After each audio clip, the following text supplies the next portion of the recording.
Connection. Today, a call for change after the deadly carbon monoxide incident at a Long Island mall. A local state senator introduced legislation this morning hoping to expand the number of buildings required to have carbon monoxide detectors. CBS 2's Andrea Grymes reports.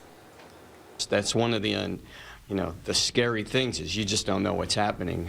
Captain Mark Coppola had no idea that carbon monoxide would hit them when he and fellow first responders arrived at Legal Seafoods at the Walt Whitman Mall Saturday night. In retrospect, I think I was probably feeling a little bit more than I want to admit, but most of it's adrenaline that's keeping you going. He says he felt nauseous and dizzy, but performed CPR on General Manager Steve Nelson, who later died.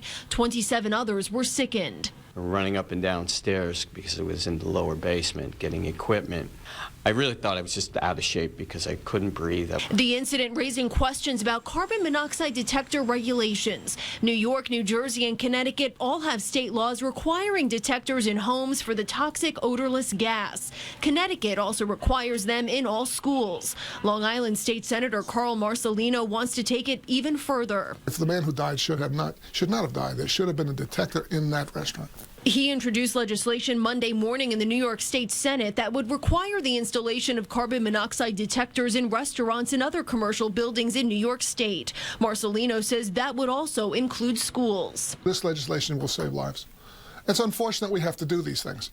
One would think common sense would rule. The Legal Seafoods owner says detectors will now go in all of their restaurants. A fire expert told me it's important to remember that building codes are the minimum, not the maximum when it comes to safety requirements. He says it's important for owners to really think about how they can go above and beyond over what's required by law.